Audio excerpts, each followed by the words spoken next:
नमस्कार, पुन्हा एकदा आपले सर्वांचे स्वागत आहे. कर्मचाऱ्यांना लवकरच मोठे गिफ्ट, लाखो कर्मचाऱ्यांचे स्वप्न पूर्ण. इन हँड सॅलरी कमी होणार, मात्र कर्मचाऱ्यांसाठी गेम चेंज असणारी बातमी. चला पाहूया याविषयी सविस्तर अपडेट. त्यापूर्वी आपणास विनंती आहे की चॅनलला जर नवीन असाल तर सबस्क्राईब करायला विसरू नका. नवनवीन अपडेट मिळविण्यासाठी बेल आयकॉनला प्रेस करायलाही विसरू नका. अत्यंत आनंदाची बातमी आपल्या सहकारी मित्रांना शेअर करायलाही विसरू नका.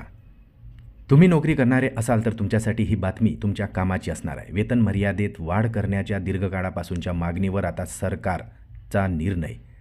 अनिवार्य पीएफ योगदानासाठी वेतन मर्यादा वाढविण्याच्या गांभीर्याने विचार केला जात असून सध्याची दरमहा 15,000 रुपयाची मर्यादा वाढवण्याचा प्रस्ताव मांडण्यात आला आणि हा प्रस्ताव मंजूर जर झालाच तर त्याचा फायदा आता लाखो कर्मचाऱ्यांना होणार आहे.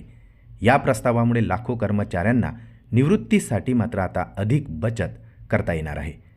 पुढील महिन्यात EPFOच्या केंद्रीय विश्वस्त मंडळाच्या बैठकीत सादर होण्याची अपेक्षा असून मंजूर झाल्यास हा बदल 1 एप्रिल नव्या आर्थिक वर्षापासून लागू होऊ शकतो. तब्बल 12 वर्षानंतर वेतन मर्यादेत सुधारणा करण्याचा निर्णय हा मध्यमवर्गीयांसाठी कर्मचाऱ्यांसाठी गेम चेंजर ठरू शकतो. अलीकडे सर्वोच्च न्यायालयाने वाढत्या महागाई आणि वेतनाचा हवाला देत 4 महिन्यात वेतन मर्यादा वाढवण्याचेही कडक निर्देश शासनास दिलेले आहे. या निर्णयाचा सर्वात मोठा फायदा कर्मचारी पेन्शन योजनेवर होणार आहे. सध्या पेन्शन गणना 15,000 रुपयाच्या मर्यादेवर आधारित असून ही मर्यादा आता 25,000 रुपयापर्यंत वाढवली जाणार आहे. कर्मचाऱ्यांच्या पेन्शन खात्यात जमा होणारी मासिक रक्कमही वाढणार असून निवृत्तीनंतर मिळणारी मासिक पेन्शन रक्कममध्ये सुद्धा लक्षणीय वाढ दिसून येणार आहे.